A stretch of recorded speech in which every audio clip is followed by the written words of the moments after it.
whole Eddie Van Halen experience with the guitar Ugh. solo, the eruption, that was just, went on for like literally like probably 12, 15 minutes, and it was just unbelievable. Stunned. Like you walk out like stunned. It's like all that stuff kind of really blew my mind. So that was my sort of interest in Van Halen really exploded after that for sure.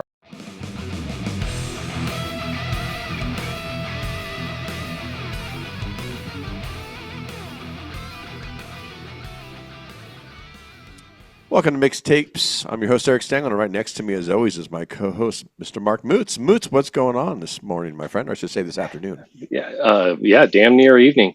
Not a lot. Just looking forward to learning a whole bunch of stuff. And you will today. We got a great guest. I got a lot in common with this guest. We both grew up in New Jersey. We're both diehard New York Jet fans, and we both love Van Halen. And he's a Van Halen encyclopedia, in my opinion. He's written two great books, Van Halen Rising, which was a much-needed book, and he's also written a book about Ted Templeman, Plattner's producer life and music, which was a very great read. I really enjoyed that book. Welcome to the show, Mr. Greg Renoff. How are you doing today, sir? Well, thank you guys, and thanks for having me on and the wonderful introduction. I appreciate it very much. Thanks. Yeah, absolutely, my friend. Absolutely. So I wanted to ask you this. I always ask all the guests, and I don't know this about you, so this will be interesting.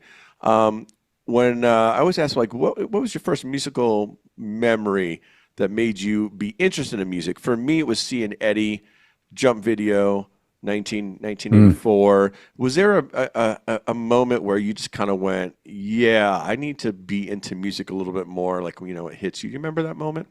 Yeah, I mean, I can tell you one of my earliest like memories of like kind of understanding pop music. I can remember there was a song that came out, and I cannot remember the name of the group. It was called "Billy Don't Be a Hero," which was actually a anti-Vietnam War song, which I don't think I knew as a kid. I remember hearing that like on a jukebox at a restaurant, like someone was like had played it back to back, if I recall, and it was probably was like a number one hit or a top 10 hit. And I remember that song kind of like being something that kind of for whatever reason like caught my attention. And then the other thing I remember is we lived in Queens when I was a kid, and my parents had whatever, like a Sears, or like maybe it was like a Realistic or something like that. Not a super high-end stereo, but it was like one of these things that was, I'd love to find out what model was. It was an all-in-one, like had an 8-track, it had a receiver, and had the turntable on top, right? And I remember Wings came on, Jet, and I remember hearing that through the stereo. For whatever reason, that song was, and it's funny because neither of my parents were big, like my mom like Chubby Checker and stuff like that. She was like into 50 stuff, but she wasn't like, hey, the new Linda Ronstadt record's out, it's 1974, let's listen to that. It wasn't like that in my household with my parents. And so for whatever reason, the radio was on and it was playing, and I remember hearing that, and that kind of really like stuck out in my mind, hearing that amazing Paul McCartney song.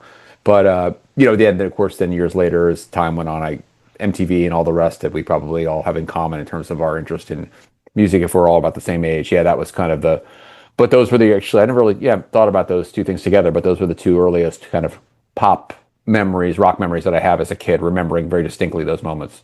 Now, I know a lot about you, and I've read both books, but I don't really know your journey in terms of, did you try to pick up an instrument or no? I did. I mean, I played guitar as a teenager. It was one of these things that there was an acoustic guitar that was in my house that would have kind of been abandoned. And I played that for a while, then eventually talked my parents into getting a electric for me. It's funny, ended up buying, I think it was like $200, which, 1984 or whatever it was, 85 was quite a bit of money. For whatever a used instrument, probably a reasonable amount of money to spend on a first guitar for somebody. But the neck was like super bowed, and it was like incredibly bowed. And it was like one of these things that my parents didn't know any better, and I didn't know any better. And I was like, oh, it's like really screwed up. And I ended up giving that. And I think it was one of these guitars that it was sort of like it was not stock. I seem to remember that somebody had done like I don't know if it was a Van Halen or a Richie Blackmore thing when they put a humbucker in it. And I ended up giving it to a friend of mine actually in high school, which I'm sure the body would be worth something today, but it was not a very good, it wasn't a very good guitar. It was that, and that eventually kind of moved along in my guitar journey. And I always say like, I never really got past like intermediate, like beginner intermediate. I was always like able to hack my way through some songs, but I never could really play solos very well or anything. And that was kind of it. But I did play pretty avidly as a teenager, and it was, kind of a good emotion regulator for me. It was kind of like when I'd be pissed off, I sit down and play guitar or whatever. And but as time has gone on, I play less and less. I mean, I can still play obviously a little bit, but it's like I don't, with kids and life and stuff like that. It's just not exactly. I just don't have the free time to be able to sit there. And then when you sit there for like an hour once a week, it's kind of more annoying than anything else because you're like, shit. I like. I used to be at least decent. Like now, I can barely play. So Right. Do you? Let me ask you this: like, as a teenage Greg, what was teenage Greg playing on the guitar? oh, probably like AC/DC, and I subscribed to the guitar magazines, and like I needed my tablature. My ear was okay. Like I could actually hear if something was in tune or out of tune, and I actually could tell whatever if the chord was quote unquote generally like oh like that's actually like a generally right chord. But it was a lot of like Zeppelin, and I played a little bit with my friends and stuff like that in garage. But there was always like guys who were better than me in town, in my hometown in New Jersey. Nothing like kind of get out in the real world now with YouTube and everything. You see, it's like mind-boggling what's out there. But God, right. but yeah, it was just that was sort of something I did through high school, and that was really all spurred by Van Halen in a lot of ways. That was definitely the kind of the starting point. But I had heard around 1980. I guess it would have been like around 1981, 82. I heard Back in Black, and I heard Moving Pictures, and I heard another record which will come to me around the time from when I was at a day camp, and I went to one of the like there was like campers who like stayed overnight, and I went to one of the cabins, and the guys had the stereo, and I definitely remember like hearing Tom Sawyer and hearing like I'm pretty sure I heard Heaven and Hell by Black Sabbath, which you would imagine like if you're like a cool rock guy in 1981, 82, you're like gonna get Back in Black, Heaven and Hell, and like Moving Pictures would be three definite musts you'd want, and those were like wow, so those are really cool records. It's funny too that you say that because I remember doing like the camp thing in Jersey, doing the same thing, and we're like in the woods somewhere in New Jersey, and like I remember we were listening to Van Halen '84 and like the cooler older kids smoking, and I'm like, should I even be out here doing like the this? Meatballs movie or whatever, right? Yeah, dude, I'm like, should I be out here? But man, it's crazy how powerful that music was, and like we're all about the same age, and Mark signed to a couple different labels. He was signed to Earache, and he was record store guy for a while. And like, I mean, tell your Rush story about when Rush like really hit you. Well, I mean, yeah, it's honestly probably around the same time. Because I mean, God, all those three records you just named to me are perfect. Like all three of those are like A+ records. Yeah, for sure. Like what a time to be alive, By the way, Billy Don't Be a Hero was done by two people, Paper Lace in the UK and Bo Donaldson in the Haywoods in the US, just so you know. Sorry, I didn't turn my light on, so I'm flickering. My Rush story, like for me, it was Kiss was my gateway. Then it was AC/DC, and then I heard Tom Sawyer. Yeah, wow. And like, yeah, Rush became my favorite band for quite a while. Are you talking the high school story, Eric? Is that what you're talking about? The high school story is great. Yeah, tell him real quick. He'll appreciate this one. Wow, I'm gonna have to turn the light on. Anyway, it's like in the Matrix. I actually kind of it's pretty cool. He's like fading in and out.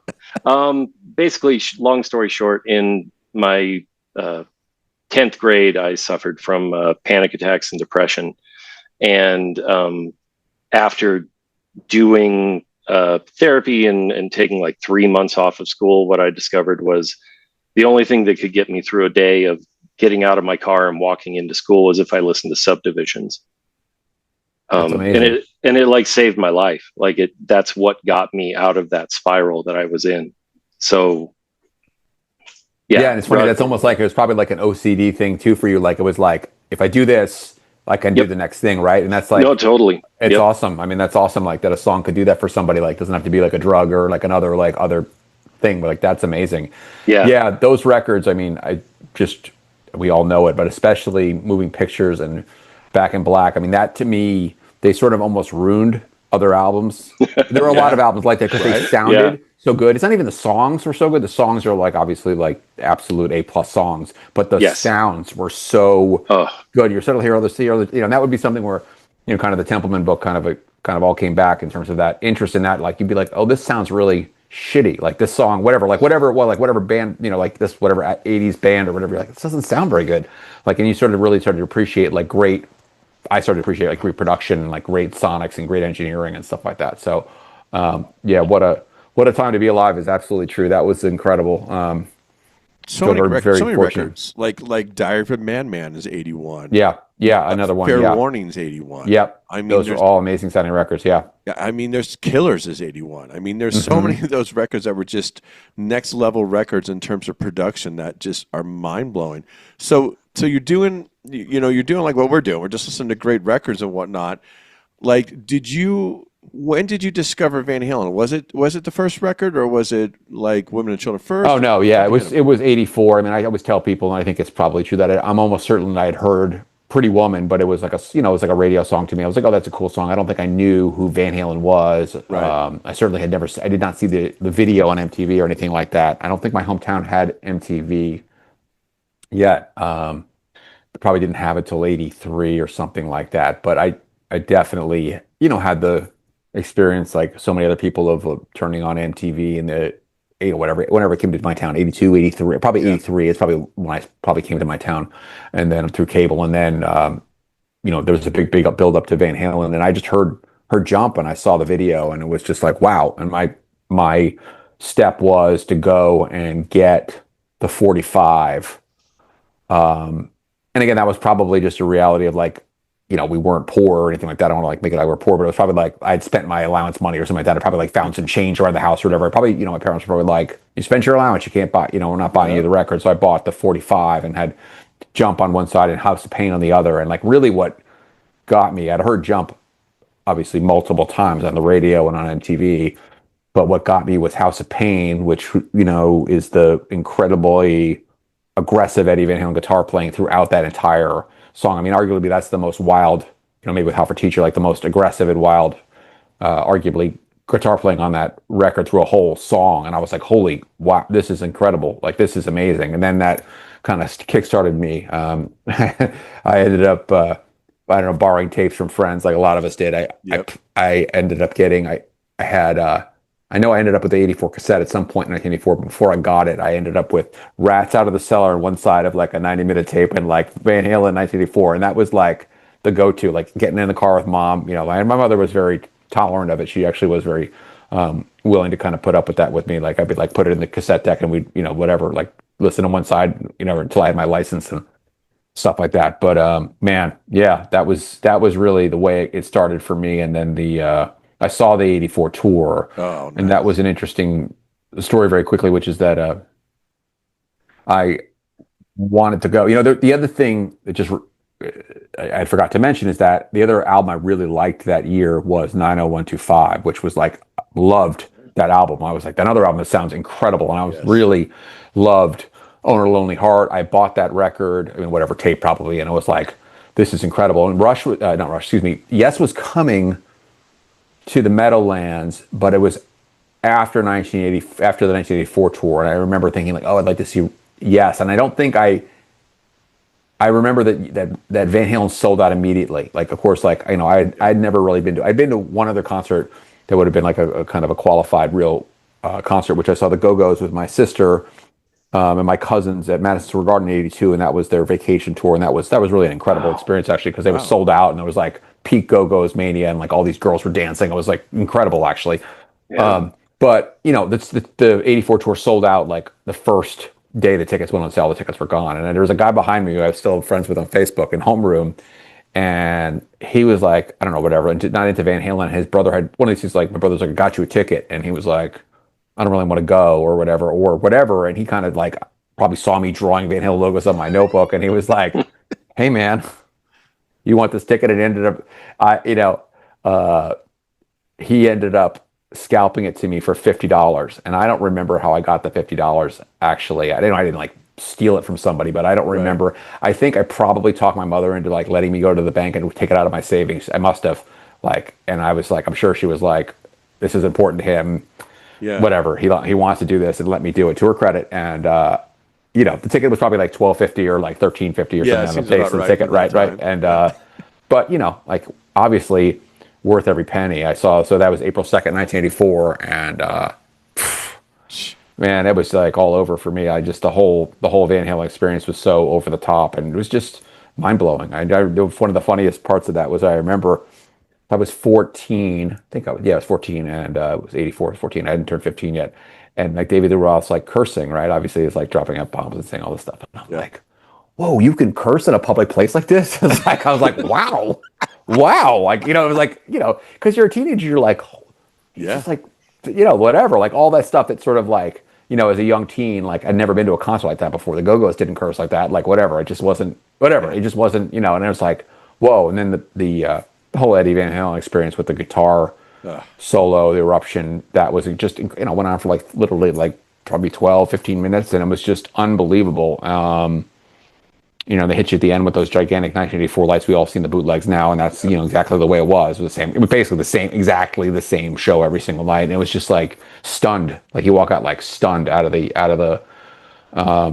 and that was it for me. I was just a mega fan. I started trading bootlegs, like writing to people in the back of Circus Magazine and like the local newspaper, like the free weekly, the Aquarian Weekly. There'd be like free live, free list, live tape, send your list, and I had like whatever, 4 bootlegs, and I would trade cassettes, and I'm like swapping cassettes with people and wanted to hear all the old bootlegs, and that's really how I got into the old stuff too. Like kind of became interested in the band history was really through whatever, like I'd read in Circus Magazine, but it was also like, oh well, there was this song Voodoo Queen. I had a bootleg of a Paris 1978 show that they did this pre-version of Mean Street called Voodoo Queen. I was like, whoa, and just kind of the old you found. There was a previous version of House of Pain that was the Gene Simmons version. I got like a 27th generation copy of that one song, that one demo song from the Simmons demo, and I was just like, whoa.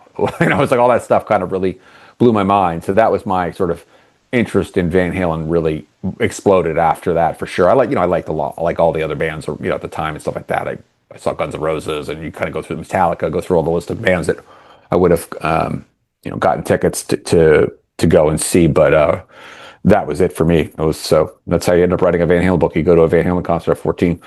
Did you have good seats at the show? So they were pretty good actually. So they were the stage took up the far 20% of the arena, right? Because there was like a closed back, there was no visibility from the back, right? So there was no seating.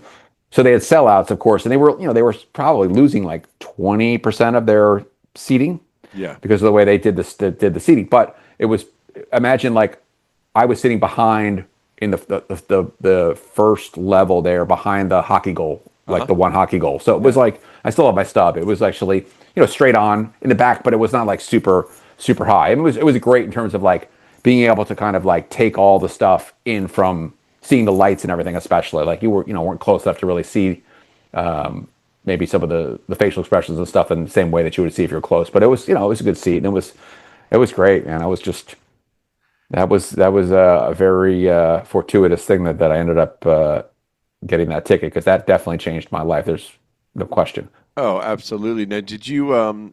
So you're in high school at that point. Are you like getting interested in journalism classes in high school? No, I was. I was not a very good student in high school. I was actually a terrible student in high school, and I was. I was always interested in history. That was the thing. The one subject that I kind of liked was history. I was an awful math student and really was kind of struggled with a lot of that stuff. But history was always something I was interested in. I ended up going to college and eventually ended up at Rutgers in New Jersey, and I was a history major, and that's kind of where it started for me in terms of whatever writing books was. I did my undergrad in history, and then I did a master's at Ole Miss at University of Mississippi in Oxford. I did, and then I went on and did a PhD at Brandeis in Boston, and that's Waltham, that's right outside of Boston.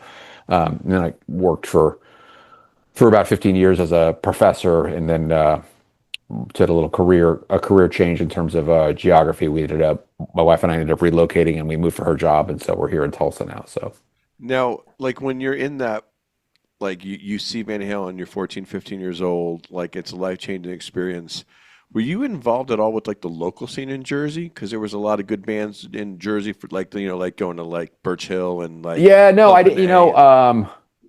I didn't really go to clubs. I mean, I really regret not going to L'Amour's. That was the one I really regret, like not going to. But the thing is, like, I lived in northwestern New Jersey. That was like an hour away, and it was really, I never had a good enough car, and it's like, no one was really going to be like, hey, let's leave our suburban town in New Jersey and drive to like, Mike, like fellow 17-year-old guy. We're going to drive to Brooklyn and like Yeah. go see, you know, Overkill or something like that. No, I kind of, whatever. I wish whatever those bands, it would have been like more like Armored Saint or something like that. But I wish I had done that, but I didn't.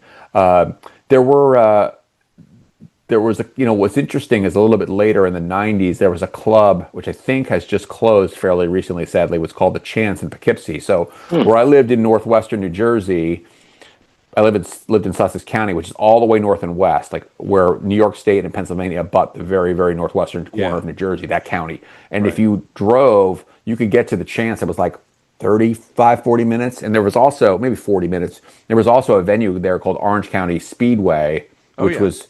There was also, it's interesting, there was a guy who ended up doing a ton of bootlegs. There was really no security at that place. And so you could like, whatever, walk in with a bag or whatever. And he videotaped tons of concerts. In fact, the Metallica show I saw, he bootlegged, and but it was like, they set up in the infield. You could get reserved seating and sit in the grandstand. And then there was the area of the track, which was just dirt between the two barricades where they would race stock cars in between, and you'd go in there, and it was like, it was not a very big area, but like they would pack that thing with people, and it was awesome. Actually, I saw, as I mentioned, I saw Aerosmith there. I saw Black Crowes and Aerosmith, which was really cool. That was Black Crowes' first tour, the Aerosmith Pump tour.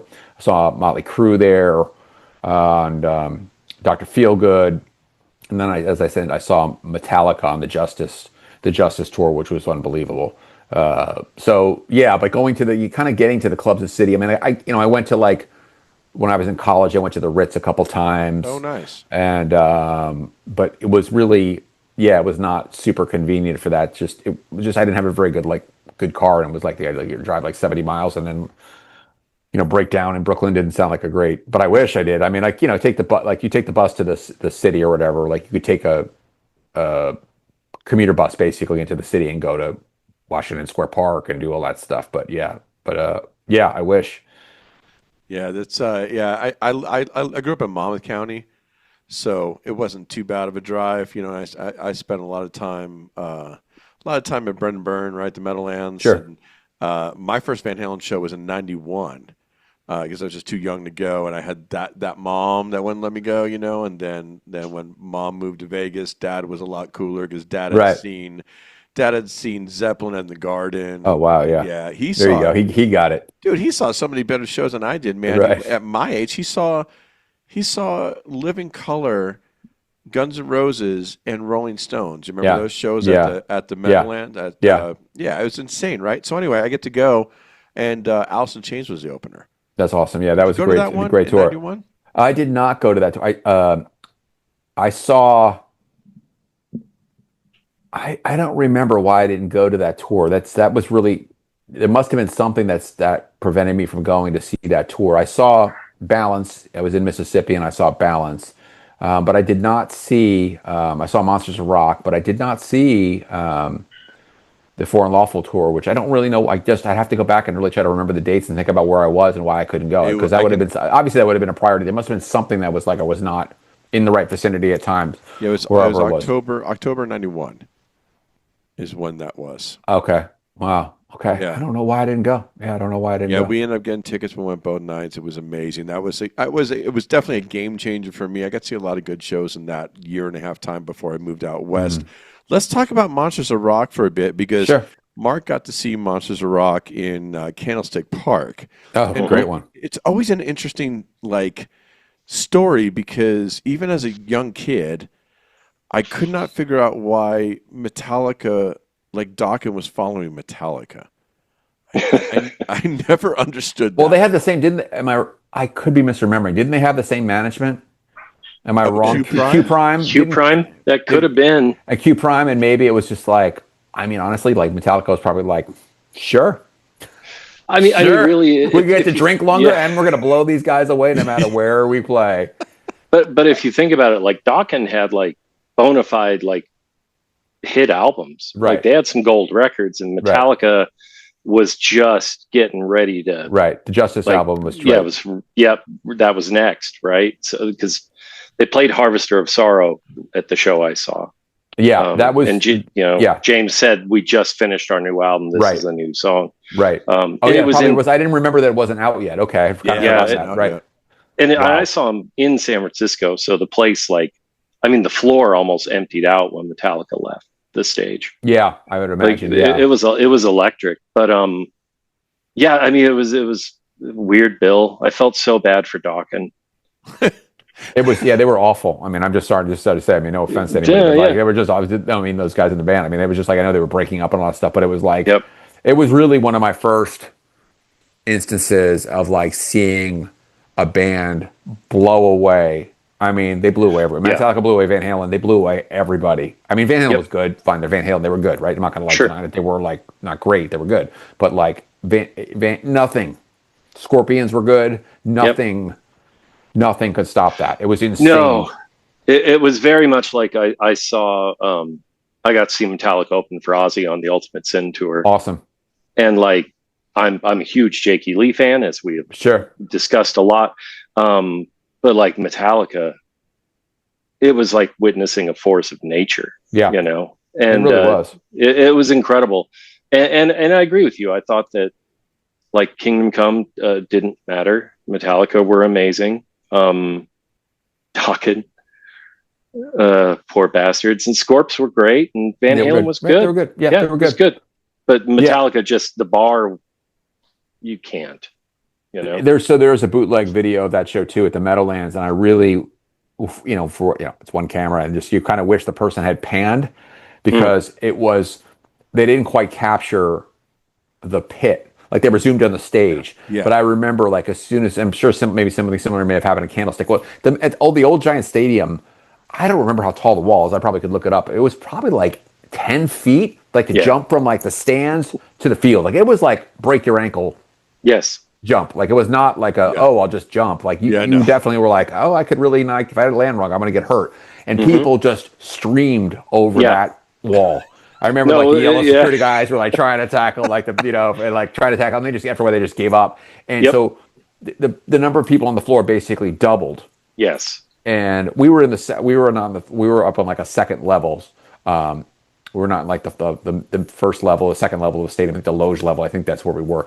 And just this incredible cyclone of people starts going, and I was just stunned. I was just like, holy. I just couldn't believe it. I mean, I just couldn't believe how great they were, and it was just immediately evident that these guys were going to be the biggest band in the world. To me, I thought, like, how could anyone be? How could anything? I never saw anything like that. Just in terms of like, again, I saw Van Halen, and I had seen other shows at that point. People got excited about bands, obviously, but like that sort of physicality of and the people's desire to get to the stage, like to rush the stage. It was crazy. And the funny thing is that too, like my recollection is that the stories are that they had to they lost money. Like Van Halen actually paid the other bands, like for whatever reason, like however I don't know what the cut was or whatever, how they did they paid. I assume everyone was getting something on the box office, I assume. And my understanding is that Loeffler had to like cut a check to like the other bands to be like, yeah, we didn't get it done. But the other thing too that's kind of interesting about that moment in time too is that's really when Roth's career was starting to like decline, right? Like the Skyscraper album, and you could really see that. And that's part of what I think. I mean, who knows? I mean, obviously they thought they were going to make more money if they did this, right? And you kind of think about it, you're like, okay, of all these bands, and you're going to play football stadiums, like, okay, I guess you'll make more money than doing like 3 nights in arenas. But it was very clear that with OU812, that just the whatever Van Halen was doing, I don't know if they were getting bigger and bigger and bigger. I'm not sure they were getting bigger and bigger and bigger, but certainly they were like holding steady with Hagar. Yeah. Those 2 records, and that Roth was Skyscraper, and that's the record they didn't do with Templeman, actually. That's the one where they fired Templeman. Roth's like, we want to go, basically like called him into his office and said, we're going to go to a different direction. And like Templeman was kind of like, he wasn't happy. I mean, needless to say, like Yeah. you're like, you're like, he's like, behind his desk firing me, like, I guess so. But like that's what ended up happening, and it was just the rest is history. But yeah, That's yeah, that's Well, and what the, that's the Roth and hmm. Vi record that they produced. right, Essentially. correct. They did it Yeah. themselves, right? Yeah, They which I did it is themselves. saw I saw so it's interesting. I don't want to jump ahead or whatever, but so I've only seen Van Halen twice. I saw the 5150 tour, but like a month later I saw Eat 'em and Smile in the Oh same yeah, arena yeah, because Roth was right. tailing him, right? And then I did see the Skyscraper tour, and then I saw Monsters of Rock. For Roth's show, they played the same arena, the only arena here in Reno, and they had to cut it in half. And like I think the day of, they made tickets 2 for 1, Yeah, yeah. which It is was why really, that's why I went. yeah, yeah. It was. The other thing that's interesting, there's if you look on YouTube, there's a bootleg video from Reno where Roth Oh, gets hits in the eye with a coin on the mm-hmm. '84 tour. It's kind of I heard kind about of that. what's super interesting is that I kind of my tape trading network. I ended up talking to I don't know, somebody who I met like on the phone had told me like, oh yeah, my friend saw the show like like this is like in the '80s. Like I saw friends saw the show in the Reno and they stopped the show because Roth got hit in the face with something, and then like that weird like 15-minute bootleg video eventually surfaced like maybe 10, 15 years ago, and it was like wow, it Yeah. really was true. Roth got hit in the face with got hit in the eye with a quarter. Wow. But yeah, I mean they it was it was a change in sound and it was a change Yep. in lineup and it was the the eventually he still had Pete Angeles, but eventually Pete Angeles left in '91 too, and that was another big blow. I think Templeman and Angeles showing those guys the door, it was really not a recipe for success. And yeah, yeah, of course by like balance, obviously Van Halen was like supreme and Roth was like done basically. Yes. yeah, and it's funny because I always felt like Van Halen bounced back with Unlawful Carnal Knowledge Hmm. album because I thought OU1T was kind of like a weird direction for them to go, and I think it sounds weird, but it's like you do that same tour in '90 or '91 with Metallica and the Scorpions and Van Halen touring off that record, and I think you're selling those stadiums out and you're not losing money. Yeah, Well, I mean, Metallica. I mean, I don't think Metallica. I think at that point, Metallica might be like pretty much at the top of the bill. To be right, honest with you, right, you know. Uh, yeah.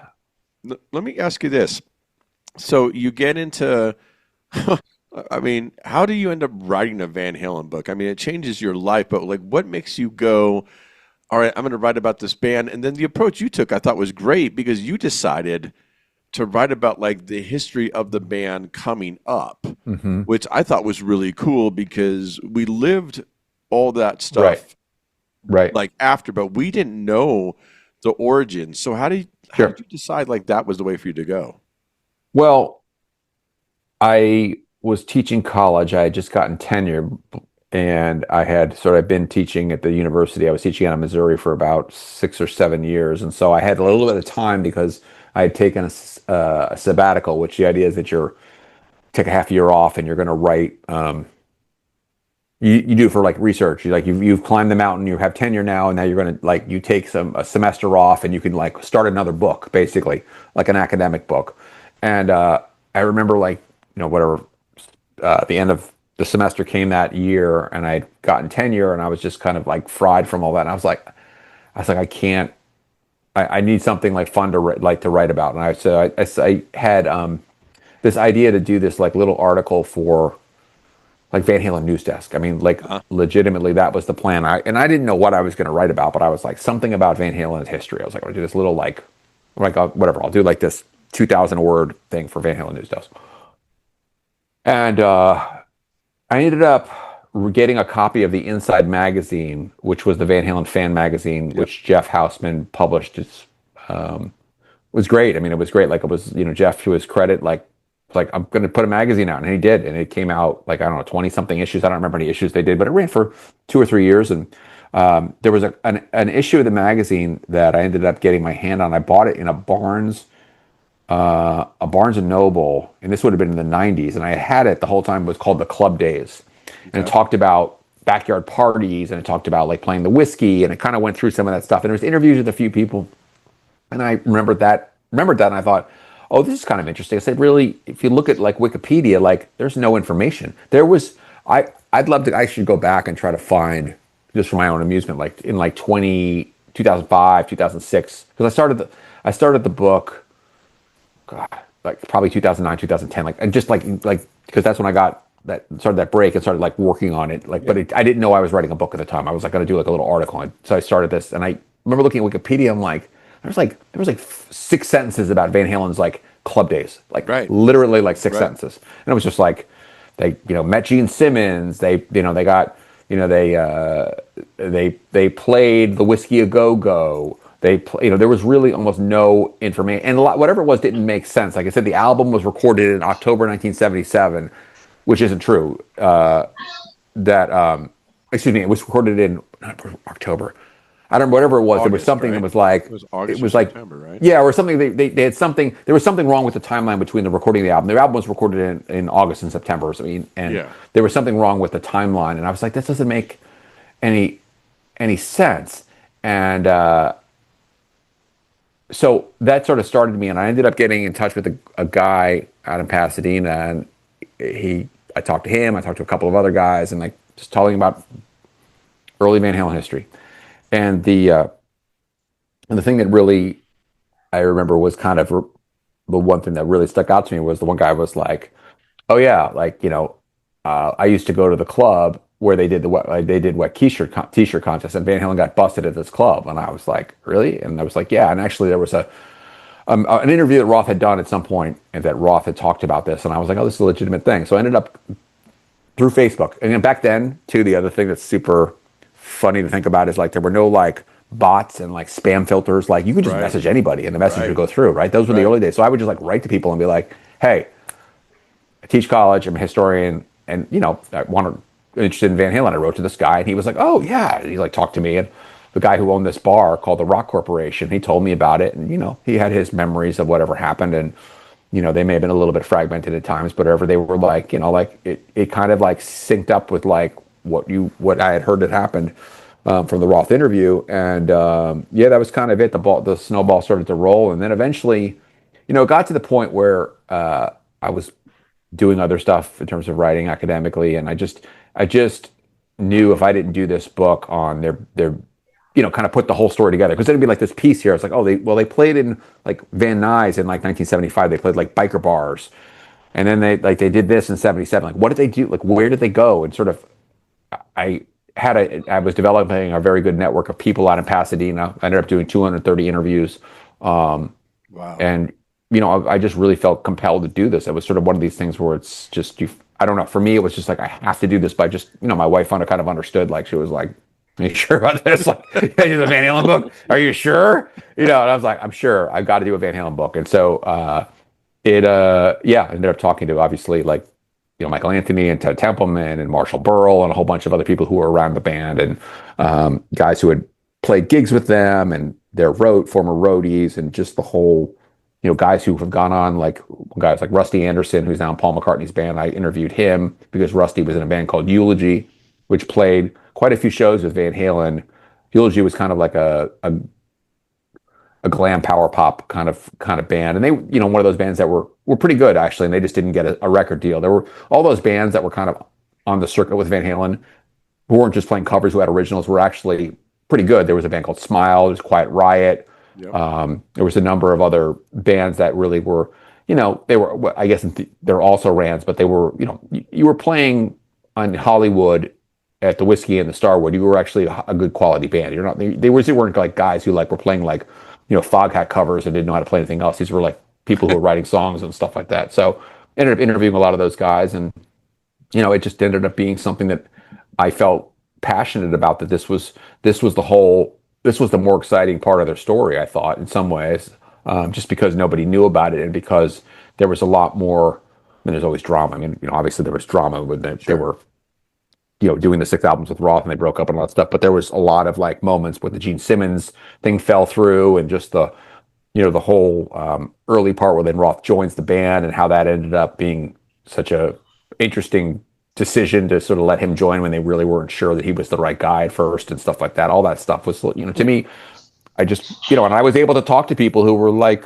around and like saw that happen. Like people who like were literally like went to high school with those guys and be like, saw it, like saw the first gigs with Roth and saw the whole the band change in terms of its sound and the glamming, basically like the look and like basically becoming more visual and all the stuff that Roth kind of brought to the table and sort of getting the band to change. And they saw that stuff happen. Those guys go from like long hair, like Black Sabbath, long hair with like flannel shirts, meaning Eddie, Alex, and Mark Stone, their bass player, to like becoming like, with Roth at the front, and a lot of I like the one of my favorite moments from that is that one of the guys told me like he went up to Eddie and he's like, "You guys ruined your band. Like you let Roth join, you ruined your band. Like this, they were like our Black Sabbath. Like they were like our Black Sabbath. They were our like Mountain. They were like that type of power trio, right?" And he's like, "You've let this like clown get up there and like dance around and like shake his ass. You've ruined your band." And like Roth, I think it was Eddie. Like I remember it wasn't Alex, it was Eddie. And Eddie was like, "We need this guy. Like we need this guy," knowing that like he couldn't do the singing anymore. And he was like, "We need this guy." And to me, that was a great, that was a great type. Those types of things were like really so illuminating about the dynamic between the brothers and Ed and Al. And I'll be honest with you, I'm going to speak completely frankly. I knew those guys were never going to do. I mean, I'm glad Alex did his book, and he did eventually. It did come around, but I kind of knew at that time nobody was going to do this. That's what I thought. I was very pleased that Alex did a book, and he did a lot of sort of painting that early picture for people about the brothers and their childhood and stuff like that. But I think if his brother was still alive, God, we all wish. I don't think Alex would have written that book, obviously. So I kind of knew like nobody's going to do it. And like Roth's book was like, Crazy from the Heat is like hilarious and great, but it's like Mad Magazine on acid or something like that, and you can't keep track there. But there were, interesting enough, there were a lot of fragments in that book, and I was like, oh yeah, the names, like he had some names in there and stuff, and so I just wanted as a historian to kind of lay it all out and give them their due, because they worked hard and they got a deal when really, by all accounts, they probably shouldn't have in some ways. Like they were kind of like seen as like a relic. I mean, that's what it was in '77 with new wave and disco and like soft rock. They were kind of seen as like, this is like warmed over Deep Purple, right? Like we all know this. We don't need another, we don't need another Black Sabbath, basically, with like with a different lead singer. And that's what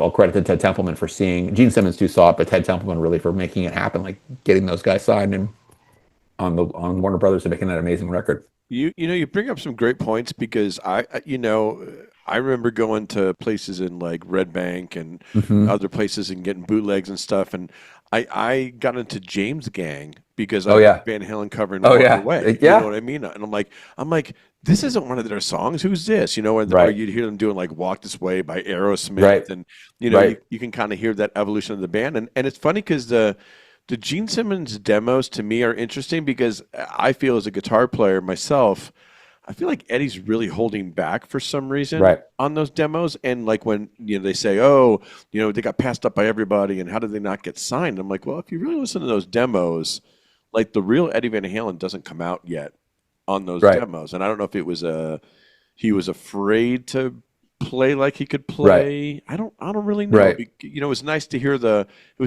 stuff Eddie and Alex did on the Gene Simmons demos when he was still in Kiss.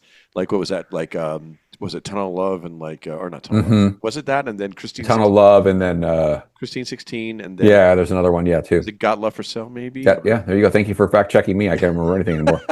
I mean those were like incredible, and those actually surfaced too, because that was something where there was an interview that Steve Rosen had done with Rudy Liren, who was Ed's guitar tech for about a decade, from like 75 to 85. Rudy was Eddie's guy, and Rudy talked to Steve Rosen for an interview, and said like, I swear, and Steve to his generosity like shared that one interview with me with Rudy, and Rudy talked about like, I swear the solo that Ed did on the demo is the same one that's on Christine 16. And when you hear the demo, it's like it is like Rudy's recollection, which I don't think ended up being accurate. And again, he probably only heard it a couple times, but like he heard the demo. So I do the demo, heard the demo probably once or twice, and then heard the Kiss record when it came out. And he was like, it's the same. Like they basically pasted Eddie's solo onto it. It wasn't, but Ace copied it, like note for note. He copied it. Wow. Right? Like you can hear it, like it's the same solo. Like basically because Gene handed him the demos. Like here's the demo. Yeah. He didn't know who Eddie Van Halen was. He just here's the demo. I had these two kids play on it, and Ace just did what he's like. Oh, that's a good because it's a good solo. He's like, that sounds good. We'll do it. But those guys, yeah, all that stuff. But you really, the thing that I tried to lay out for people in the book that kind of gets lost in the shuffle for a lot of people who just want to be reactionary, which is fine when they're like, oh, Van Halen wasn't heavy metal. I'm like, okay, I mean, I understand in 2025 or in 2015 we can sit there and go, Van Halen is not a heavy metal band. They're not like, they're not Metallica. They're not like Overkill. They're not like, Deicide or something like that. They're not like a heavy metal band. I get it, but they were called heavy metal over and over and over again in 1978. That's what they were. I mean, like Foghat, Queen, anything with like kind of like heavier boogie rock, like Led Zeppelin. That was like Mountain. That was like heavy metal. And so for those guys, when they were like making their record in '77, the stuff that was kind of coming up was like on the Whiskey. It was like, oh, Tom Petty's coming to town. People thought Tom Petty was like a new wave guy, right? There was like the Ramones played on the Strip in '77. The Runaways were around. Obviously, the Runaways never really made it big, but they were around. And we can go down the list. Blondie played it at the Whiskey in '77. There were all of these, and that was considered to be like, this is going to be the quote unquote the new wave. This is what's going to be, the big thing. And that's kind of the funny thing was that Van Halen was seen like as an also ran. Ted Templeman told me so many times like people at Warner Brothers didn't really believe in the record. Not that they're like trying to stop him from doing it or like, they obviously thought that Ted was a talented producer and had a good ear and they like, whatever. But they thought like, whatever. It's like another Montrose. It'll sell 250,000 copies initially, and maybe it'll be a good catalog seller. Like, but Ted's like, I really believed in these guys. I really thought this was going to be something that was going to be a game changer. That it was going to be that thing, that pop metal, right? That's what he wanted. He wanted those Beach Boys harmonies. He wanted catchy pop songs, which those guys wrote. Yeah. Ted heard these songs and said, these are catchy pop with this like world-ending guitar play and these incredible screams and like the heavy drums and like the kind of like the sonics of heavy metal with like these pop harmonies and like these pop hooks. And Ted was like, this is it. And like lo and behold, 10 years later, that's all that was all over MTV. The same shit, basically. Like it was just everyone sort of like recycling that type of thing. Not exactly, but like they were basically the same formula of like catchy pop songs, guitar solos, good-looking blonde singer who could scream, get the girls to go crazy, and then we're off to the races. And that's what it was. And like, to Ted's credit, he saw that was there, and made that all kind of come together on that record. Well, I think too, like the artist development, which doesn't exist anymore, they were really cutting their teeth in the club days, which is another reason why I'm glad you wrote that book. It's not like they were like an overnight sensation. No. Like, they worked their asses off in the clubs doing those crazy 5-6 set. I mean, I've done a 5 or 6 set night for a week straight. It's really not fun, and they're doing that consistently. I mean, it's insane how and like loading that stuff into this. Think about how they loaded the stuff into like the Scooby-Doo van that the brothers had, and Roth had the Opel. Like they're loading their like PA. Like it was like night after night doing this for like no money, basically. I mean, they loved it, and it was better than working a day job at a gas station. Don't get me wrong, but like it was not easy. It was not easy. Let me ask you this, and I'm curious about this because I know there's certain things that maybe are different, but if Ted doesn't hear Ed playing Eruption in the studio and Eruption doesn't make the record, how much of a difference do you think that makes on Van Halen? Because like songs like I'm the One have some crazy guitar playing. Obviously, Ice Cream Man has that crazy stretch break with that little lead where it's just an insane. But like, do you think Eruption is the game changer that puts Van Halen over the edge right off the bat when they hit? Yeah, I mean, I think it definitely was the thing with musicians for sure. Like with the guitar players, I mean, that was the thing. I mean, that really sold. In terms of marketing a band, it was certainly helpful.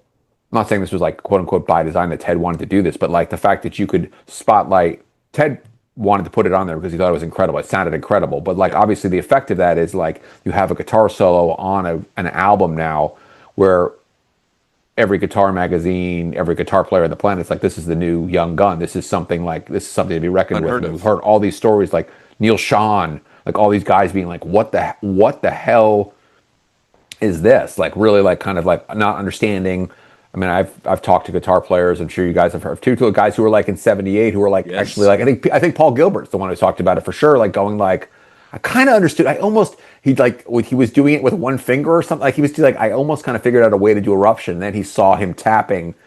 I think probably in Pittsburgh, wherever like Paul's from Pennsylvania, right? Like he saw him like it was like, oh, that's much easier. I'll do it this way. Like, that was the thing. It's like, so to answer the question, I firmly believe that Ted came out of a school where the albums he did with Harper's Bazaar, there were little, like Lenny Waronker, who just got inducted into the Rock and Roll Hall of Fame, brilliant producer, had these little interludes on those records. A lot of the records they made in the 60s, it would be like a song, and the Beatles did this, it might be like a 13 like or 15-second little weird thing, or like with the Harper's Bazaar record, there'd be little vocal bits that would be between the songs, like sort of like to have like transitions between songs. And I think that's kind of where Ted came out of with this sort of doing this instrumental, where like he saw this. I mean, even like the Doobie Brothers had that kind of like some acoustic instrumentals and stuff like that. Well, but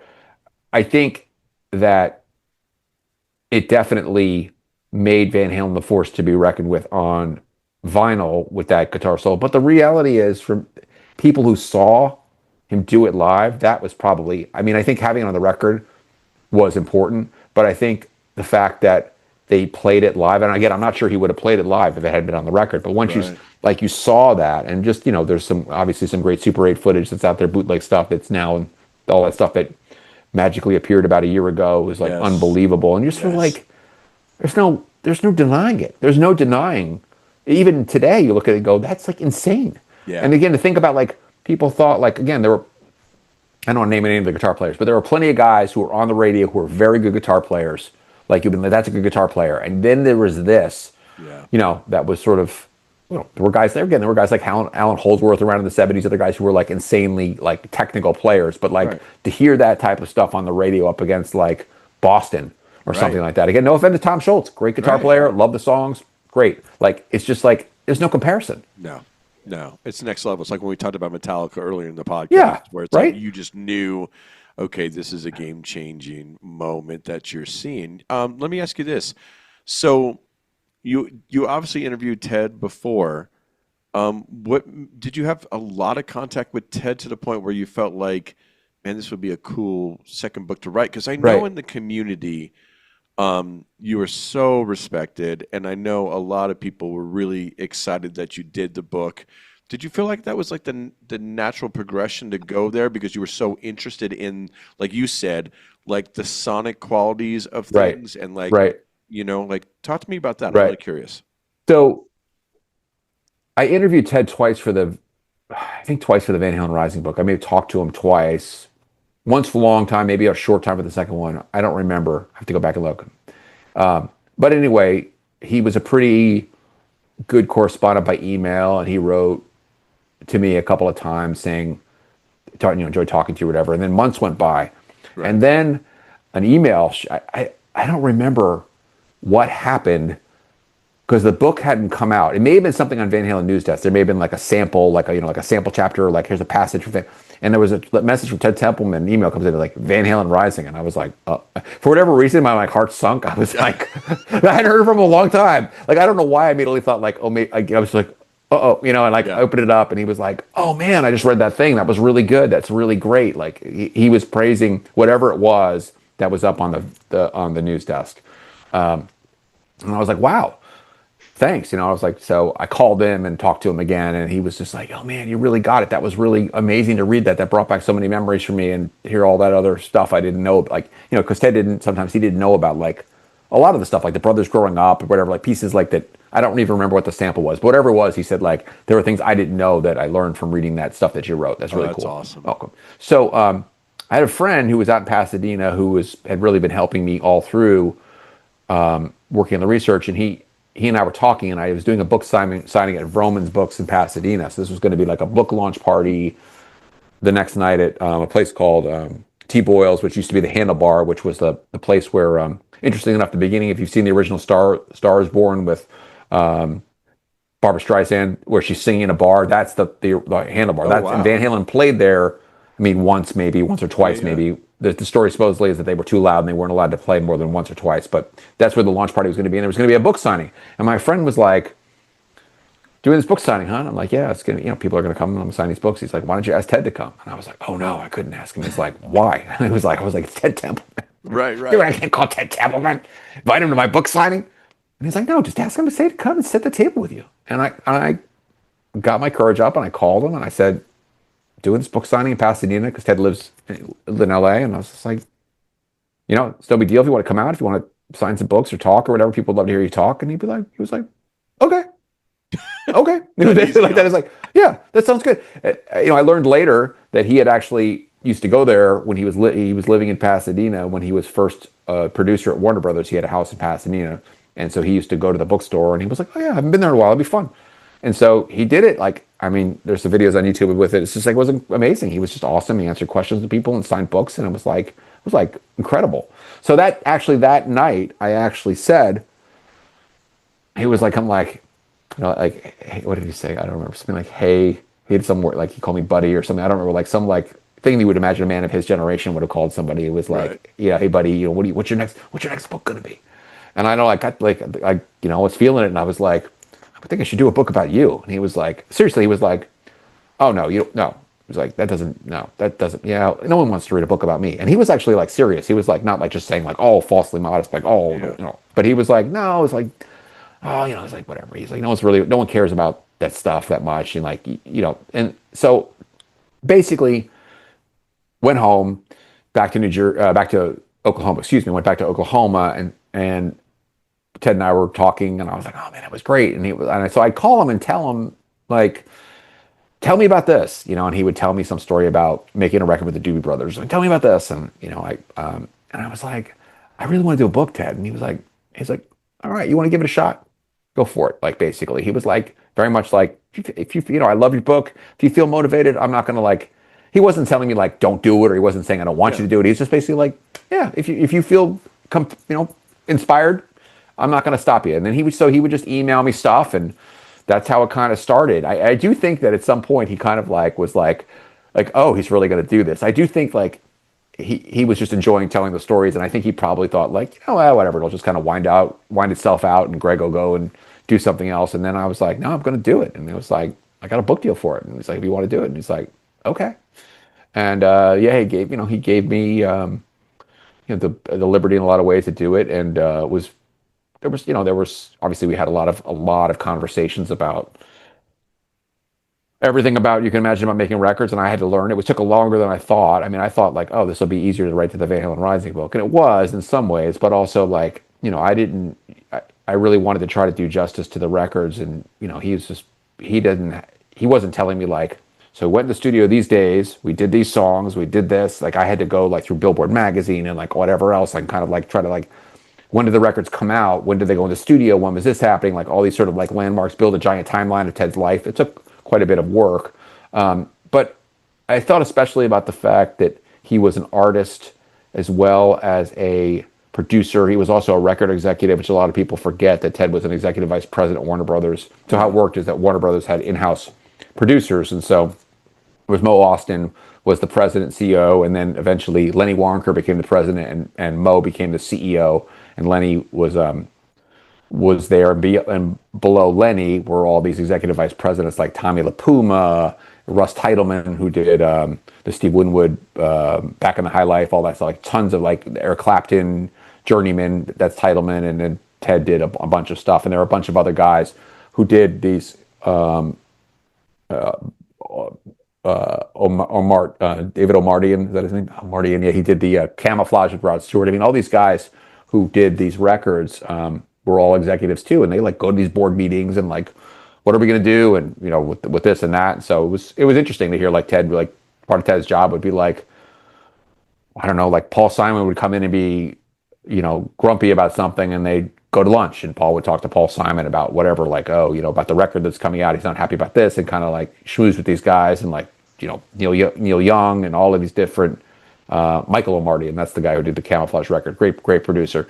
And so, he had this whole executive life too. And so then kind of his end of his career, how he got let go when there were all those huge cutbacks with the labels and stuff, which kind of was the end for his kind of his big producing career or whatever. But yeah, he gave me, I mean, creative control in a lot of ways. I mean, I remember he joked one time. He goes, "You're the producer."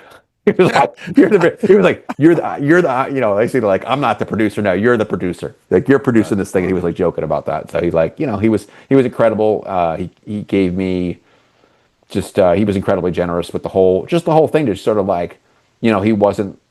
I mean, obviously there were things he wanted in or wanted out of the book and stuff like that. It wasn't that much. People were like, all this dirt. It really wasn't all that much stuff than more than you would just have sort of imagine with, like, you know, substances and stuff that you're not going to be like, well, this person did this. I mean, no one wants to read. Well, I think nobody wants to read that shit anyway. Right. But you know, he was just like, yeah, he just, you know, and it was really for me such an awesome thing because he would, you know, tell me like, oh, you know, like this whatever famous person read the book and they loved it, you know, like he's like, you know, it's like, Oh, good that's job or nice. whatever. I'm like, you know, like because I'm like, you know, it wasn't my intention to like burnish his, you know, it was my intention to, obviously to do justice to his career, but like I never thought about that as like somebody who's like, you know, you're finally like, yeah, I did do that, like, you know, like basically like, yeah, see, it's in the book. I did do all that shit that people like, you know, maybe didn't know I did. So I think he appreciated that I kind of put the whole thing together like Well, that.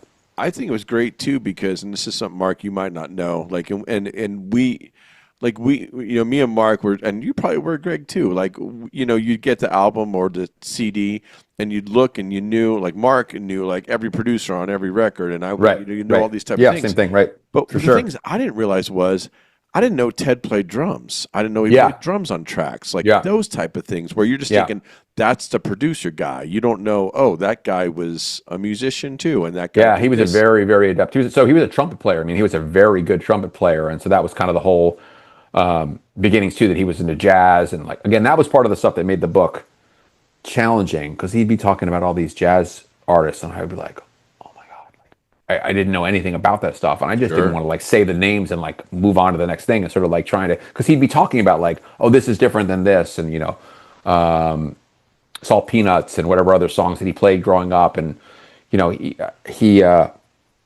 was a guy who was very into Motown. He was into jazz, and then yes, he ended up joining Harper's Bazaar. But yeah, he was a very adept, very very adept musician, and then sang on all that Harper's Bazaar stuff as well. But yeah, drummer. Yeah, so there's some great. If you guys haven't seen it, go on YouTube. There's if you look for the No Nukes concert from 1979 in Madison Square Garden, the Doobie Brothers. What a Fool Believes. You can see Ted's playing conga at one point. It's like he's like Oh playing percussion, wow. which he played on. You know, he played the timbales on Forever Man, like all that stuff, like super loud. I remember I listened to it and he was like, "Do you think it's too loud?" And I was like, "No." He's like, "Yeah, me neither." Because it's like, you know, those timbale hits are like super. You know, I can imagine Ted being like, "Let's make the timbales a little bit louder." That's me Right, playing, you know, right. like there, whatever. But so in the Doobie Brothers, What a Fool Believes, you can at Master Garden. There's the Doobies had two drummers, and one of the drummers stepped off stage, and then Ted is playing because he played on that song in the studio. Yeah, yeah. Wow. With the sort of to get the beat down. That's kind of it was a great story that I ended up getting from Ted and from Don Landy, their the engineer.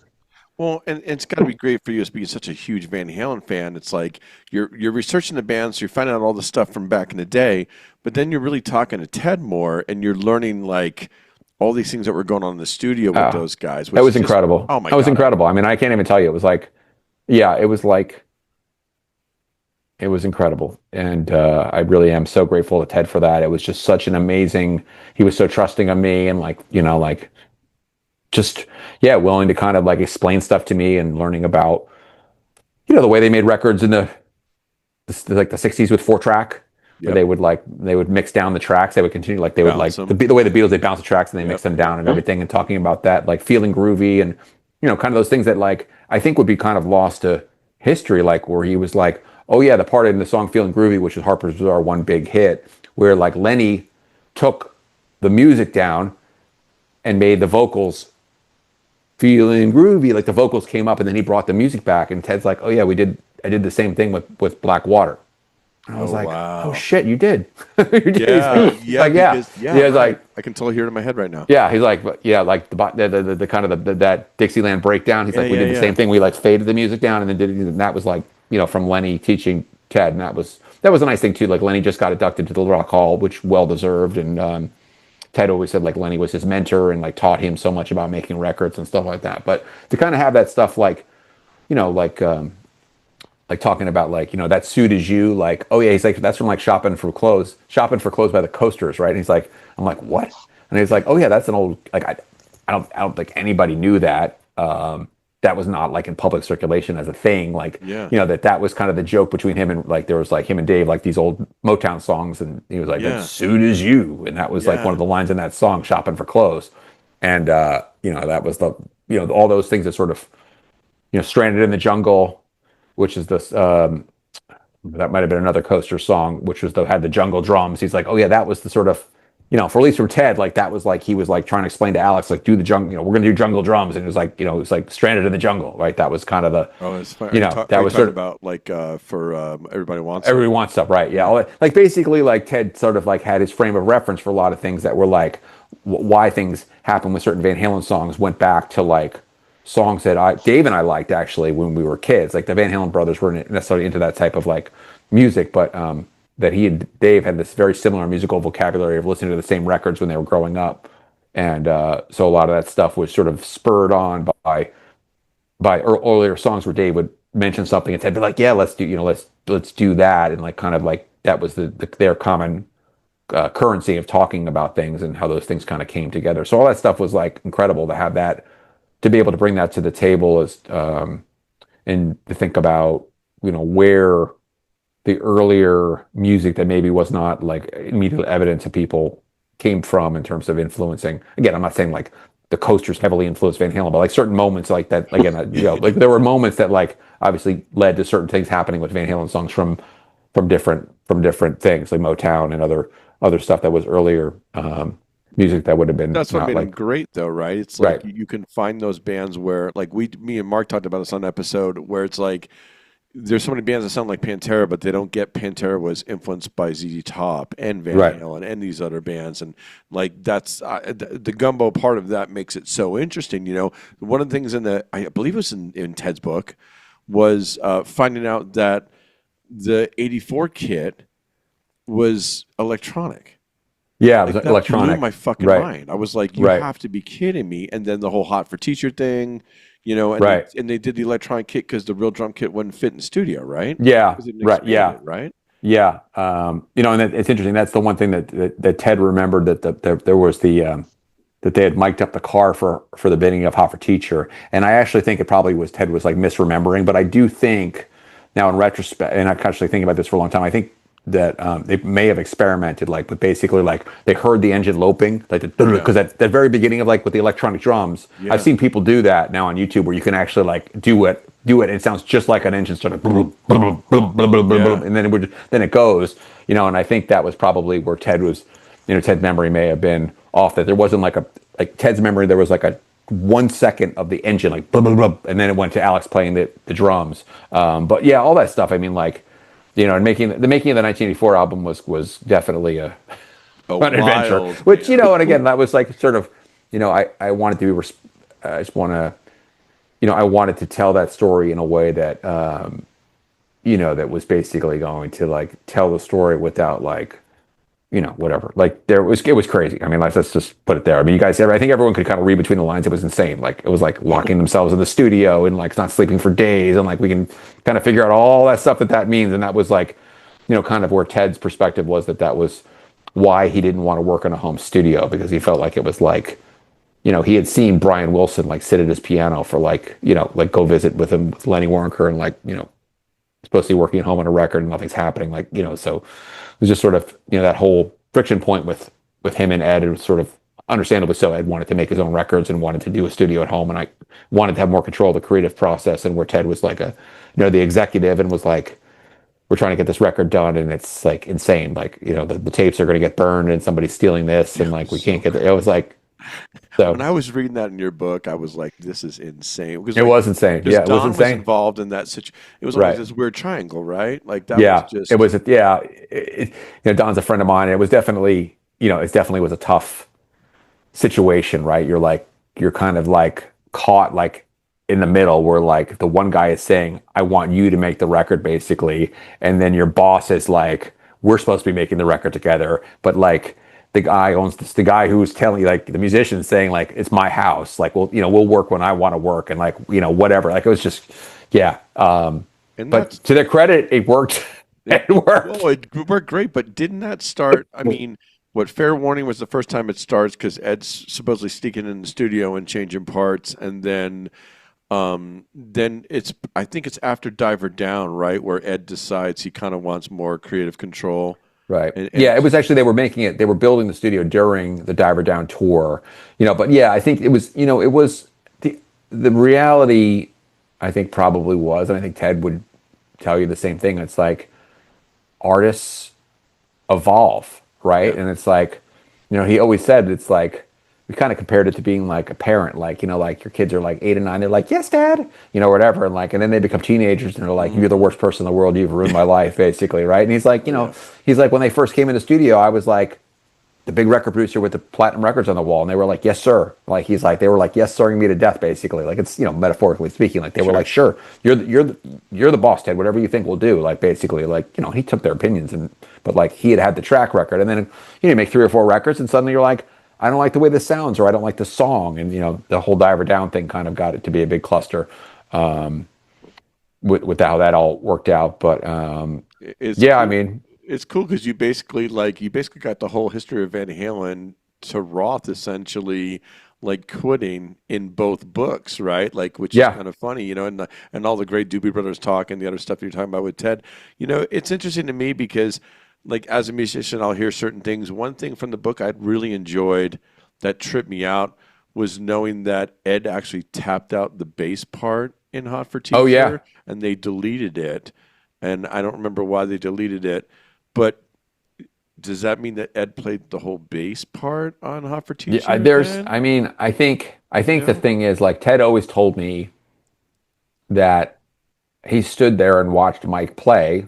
right. Like they played in the studio, like they played in the studio on the Together. records, right? Right. Right, Yeah. together, right? They stood on the floor at Sunset Sound and they played. I mean, it's they're recording the rhythm tracks that way, so that's the way the albums were done. But Ted was like, obviously, like after stuff got up to 5150, he's like, Don and basically, in so many words, like Don and Ed were like would do stuff, and I'd come in there in the morning and just basically be like, okay, it sounds good, like whatever, or I don't like that, and they would still probably be like, we don't agree, Yeah. we don't agree. So Cool. it was like that was, but you know, for sure, I think actually I think the very interesting thing, which I would love to ask Billy Sheehan, is that if he thinks that whether those guys came up with that independently, he and Steve, or if Dave suggested it. I don't, because Billy and Steve have again, all credit to those guys, but they've always talked about how Dave was always like more of that, like more, like always like pushing those guys to go more Yeah. crazy on Need 'Em and Smile, and whether Dave had seen Ed do the tapping bass and be like, well, Billy could do that for sure. Like Ed's not a bassist, and Ed can do it, sure, but Billy's like taps, like Billy like really does it. Whether that was sort of that what pushed that kind of along to kind of, in other words, if Roth saw that piece of that Yeah. one song and was like, we're going to take that and make it a thing, like basically make it, because Billy already could do all that stuff, and like was which was genius actually, because that gave them like that unique shred on steroid stuff. But I completely agree with you because the one thing it's funny, like as you become more of a musician, you hear things differently, right? I believe, and this is just me saying this, so I could be completely wrong, and I don't know if you know this because it's out of the realm of where you were with Ted. I believe in Summer Nights. I believe Ed's playing bass on that song. Because could that be one that one little tap part, the right. ba-da-ba-da-ba-da-ba-da-da-da, I feel like that feels like Ed, and I wonder how much stuff, like you said, got changed starting on 84, or maybe Fair Warning, and then because Mike's a great bass player, I mean, no doubt, but I just wonder like how much of internal that changes dynamics too. I, It's so interesting, I don't, again, the only thing I can say about that is that the opportunity was there, right? Like obviously Mike was not living at the studio 24/7. So if those guys wanted to change parts, they could change parts. I mean, I think by all accounts, and this is something that Ted told me over and over and over again, that he's like, I didn't mess with Mike much because Mike was great. Yeah, He's like, Mike, Mike has said a couple times that he wished Ted had worked with me more closely. He was like, it was great. He nailed all his parts. Like he was is a great bass player. He was like, I was more actually spent a lot more time with Dave. Like he was talking about like because Dave's vocals were shaky at times. There was a lot of like comping vocals and just sort of like singing the parts over and over again and then comping them. And he said like I was more worried about that, and I was he didn't mean to neglect Mike. He was just like, I don't need this is he's got that. I don't need to do anything with that. That's perfect. That's great. Keep doing more of that. Like that was what he kind of thought. So Sure, yeah. And it's interesting too because in your book you talk about like Hagar almost joining Van Halen back then because Ted wanted him. And then it's like I try to think about Hagar singing on the Van Halen stuff back then. How much would it change? And then you get Hagar in the band after all. Like what an interesting dynamic that is. Yeah, that's that was really a kind of a talk about a plot twist. I think I think Ted always said that he never told those guys that story. Like he never did because he said he thought it would have like he was like it would have Fractured poisoned. He bands. thought it would have poisoned the well. Yeah. With those guys with Dave, and he like never because he always felt like bands are fragile things with egos and everything, and he also felt like Dave was already like was not super like for all his bravado like about his vocals he was not super he would work but he was not like super confident about his singing all the time, so like he didn't want to like put that out there, but one way or the other they found out at some point, and I don't know exactly when they found out. They certainly it was a good decision. I mean, I think Dave.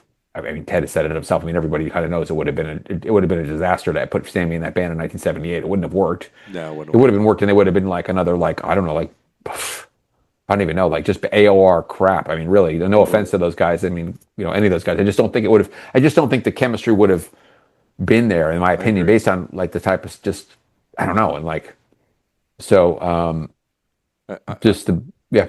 I'm with you 100% on that. And I want to ask you something real quick, and then I'm going to let you go, man, because you have been so gracious with your time. No problem. You've Happy to talk. The Van Halen nerd in me has been just, oh my God, I thank you so much. And my pleasure. It's an honor to talk to you too, dude, because like I said, I bought both books. I follow you on the net. We're both Jersey guys that are suffering Jet fans and whatnot, but it's like the amount of respect I have for you for digging as deep as you did, doing all those interviews and whatnot, to me is just absolutely amazing. And it really did, I think, and I know this for a fact, it really filled a lot of Van Halen fans like need, because Van Halen is not the best band in terms of social media and marketing, and so it's like I mean that's what I meant. Like again, like I appreciate you. I appreciate like truly appreciate it. I think that was again that's my point about like when I was like I got to write this book because I just felt like people pass away and nobody was going to tell that story like about how they got out of Pasadena really, and I thought that was like an amazing story because it was such a long like from Roth joining in 73, and they still get by the way they still there's still people who get the history wrong, which is a whole other beef I have, but I'm like he didn't join in 70 he didn't join in 72 like he joined in 73. Like I wanted to like kind of lay that out so people could kind of get all that right, but no, it's great that you did that. I mean, it's got to be also really nice that like the friendships you've made and whatnot with the book. Oh yeah. I want to ask you this because my social life got a lot better. I mean, like I was it's like gonna really, say, right? Yeah, you meet a lot of people. I mean, you really do. Write a book, you meet a lot of people. Make a record, like again, like right, Mark, you know this, but you make a record, you meet a lot of people. Did it change? Not as many as I'd like. Yeah. Nobody wants to listen to my record. That's bullshit. Hey, let me ask you this: Did it change your view on the band when you started learning more and more? Did it make you appreciate the band as you learned more and more? So, yeah, it definitely gave me a much, a totally different understanding of the workings of things. And when you begin to think about even like the relationships with the brothers, I mean, I think about the fact that, I don't think I ever would have thought about the fact that Alex and Ed were that Alex had to basically be the drummer who's one of the best drummers of our generation. You're in the band with the greatest guitar player, and you're always going to be like, he's always going to be, people are always going to be talking about your brother. You love your brother, but like everyone's going to be like spending 95% of the talking time about your brother. And it's like, oh yeah, Alex is great too. And meanwhile, if Alex was in another band, like it would be a different, like that stuff I never would have thought about before, right? I don't think. Right. And just sort of kind of understand like, oh, the brothers dynamic was there. Like, even with, early on with like, to the very end, it's was always when I really got to understand from doing the research about their early days. I mean, it was always Ed and Al's band, and that's the Yeah. way they look at it. And they should. It's their name, their band, and that really became concrete in my mind after doing that book. And I was like, oh yeah, that's why, that's why they, when Roth came back in the in the 2000s, it was like pretty clear that the power had completely shifted. It Oh was my God, the three yes. Van Halens and Yep. Roth, right? It Yep. was like, I mean, I'm saying he was like a hired hand, but it was not like it was in 1983. It was not like there was Yeah. no, like he had fully been engulfed in some ways by the Van Halen Yeah. power, and Yeah. that's just the way it was. I mean, so he left the band, I get that and everything, but to see that from the beginning, really, that was a thing. Like the brothers were always very much together as a unit, a team, like completely locked in on the fact that, yeah, Yeah. people can come and go. Like guys can come and go. Mike, God bless him, can come and go, and it's still Van Halen. Like that's just the way they looked at it. And they were right in that sense. I mean, honestly, they really were. What's next on the horizon for you, my friend? You got another book brewing, or what are you I doing? do. I'm not quite ready to announce yet, but it is Okay. coming soon. I did a couple of smaller things around here in Tulsa, just some local history stuff, which was fun for me. And Awesome. yeah, but yeah, it's time, and I'm looking forward to it. And I definitely will let you guys know, and we'll hop on again. I'd love to chat with you guys again. I really enjoyed the conversation tonight. Oh man, that would be great. You just made my day right there. Mark, is there anything you want to add to talk to Greg real quick before we get out of here and let him out of You here? know, I think the biggest thing is I learned a lot, which is what I said I wanted to do tonight. We're all the same age and we all kind of come from the same background, but I am woefully ignorant in the world of Van Halen. So I learned a lot Good. tonight. And what I really appreciate is I love it when somebody's passionate about something, and the level of effort that you have put into the Van Halen book and Ted Templeman, which I definitely want to check out. I respect it a ton. So Thanks. Thanks. I think it's super super cool, and it was a really fun. I mean, honestly, I just kind of sat here and like watched you guys go at it, and it was great.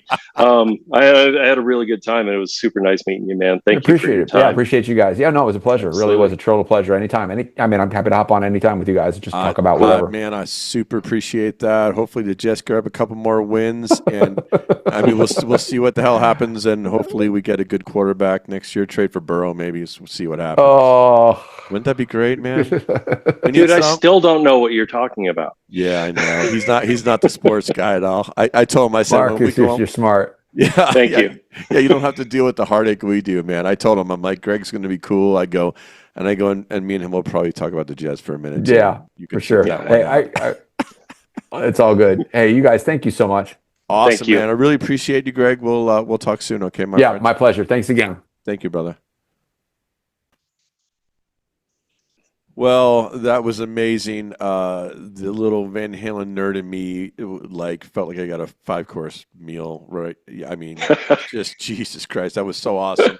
Greg's such a good dude, and like I said, we got a lot of things in common, both being Jersey guys, both loving the New York Jets and suffering through so many bad seasons, and both loving Van Halen. But it was really neat to kind of hear where he started from to get to where he was, and it was a sabbatical that basically got him Yeah. started on writing that history. Yeah, no, the journey to it was really interesting, and like I told him, I think that I always love hearing people talk about things they're really really passionate about, Yeah, and the ease with which he can rip all this information off yeah, shows that boy he really meant it, and I knowing as little as I do, I learned so much yeah, about Van Halen tonight. yeah.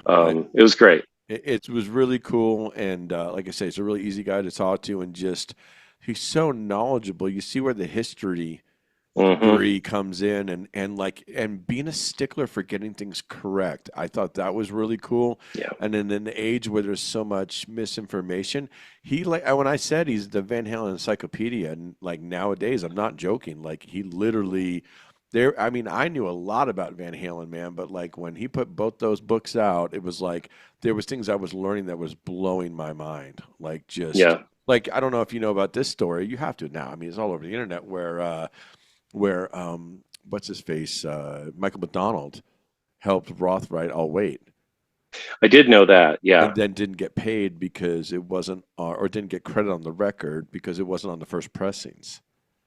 I did not know that. Yeah, you'll get to read about that in the TED book. It's Okay. real interesting, but it's like I didn't know that, when, and the Simmons electronic drums, I didn't know that. Yeah.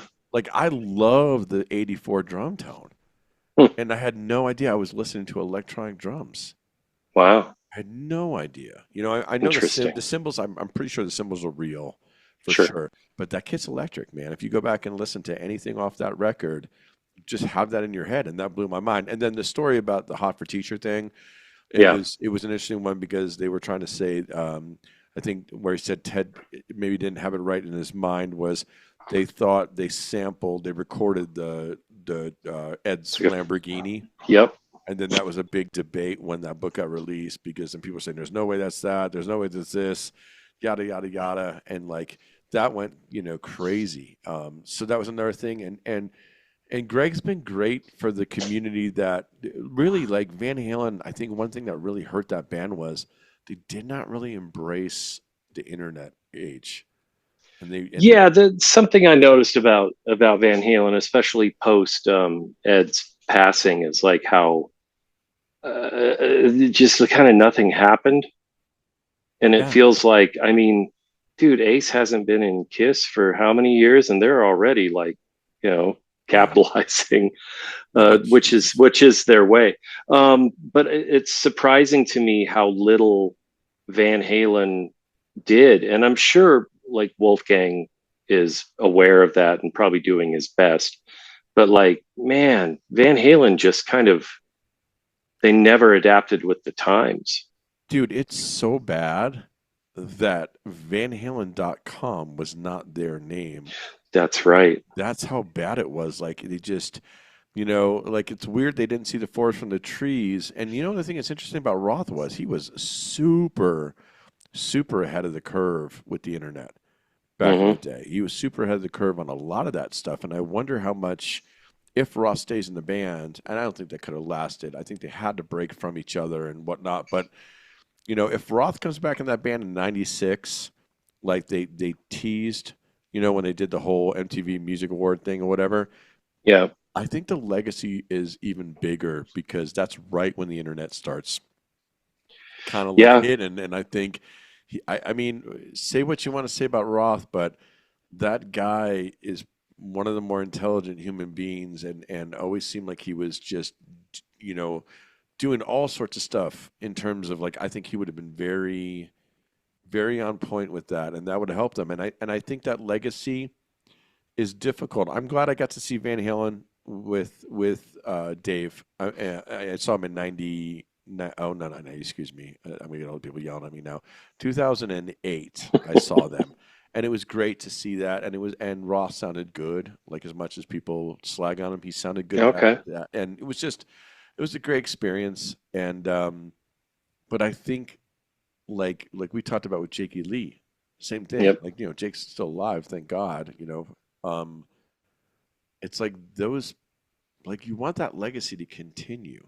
You want Hmm. people to understand and remember like what an important part of time musically like some of these bands were, and like the way that Greg described that 1984 show so vividly, Hmm. like you could tell like man, like this is very cool because you start realizing like I feel like I was at that concert and I wasn't. I was 9 years Right. old, but I felt like I was there. He was that excited about it, and I'm so glad he did that book. And it just between that book and the Templeman book, like you learn so many cool things.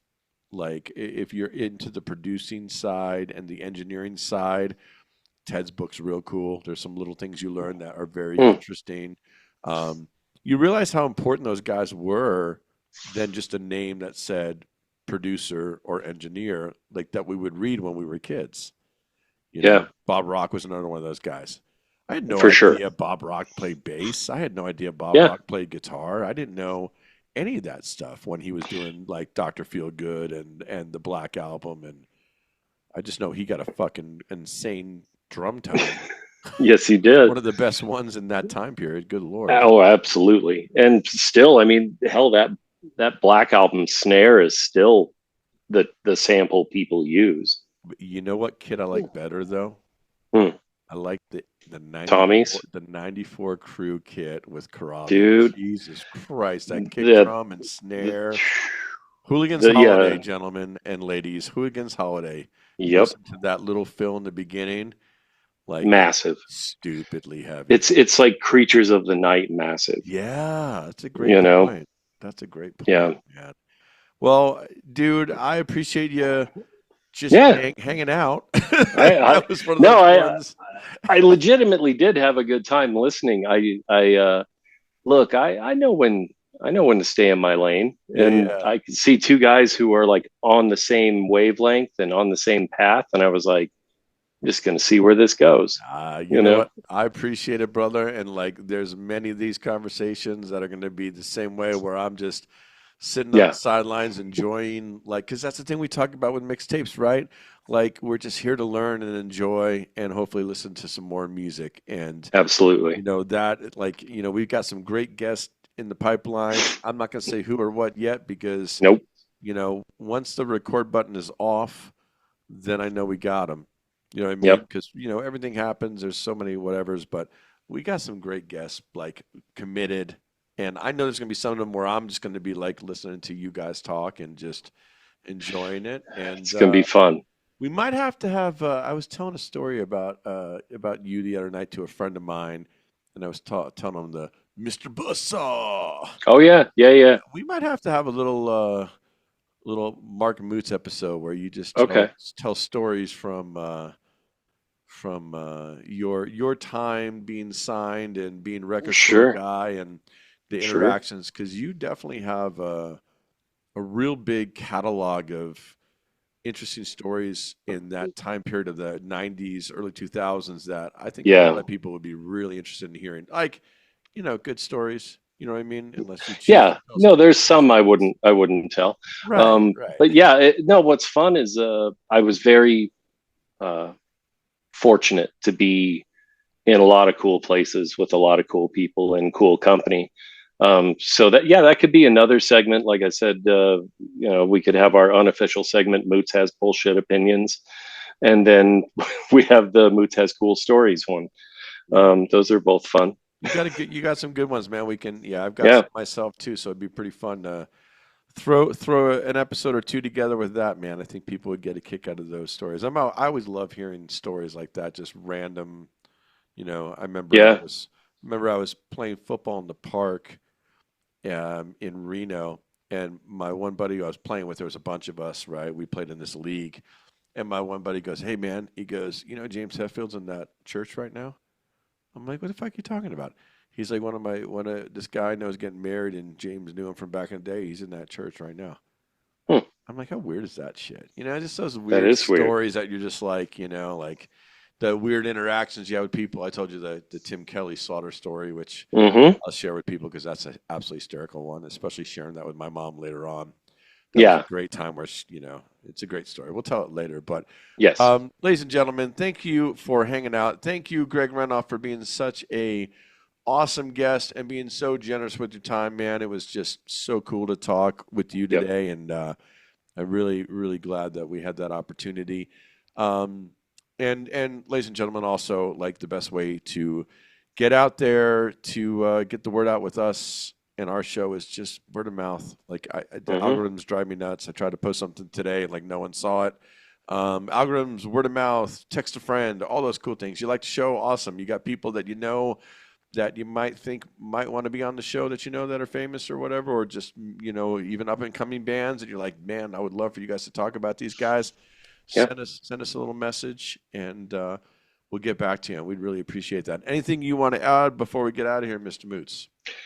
No, I think that was a really really solid show. I guess go listen to some Van Halen. Hell yeah, man. Listen to some Roth Van Halen. Listen to preferably. my favorite Van Halen record, Fair Warning. That's the record. Yeah, that me too. That's the record, man. That is the guitar player's record, in my opinion.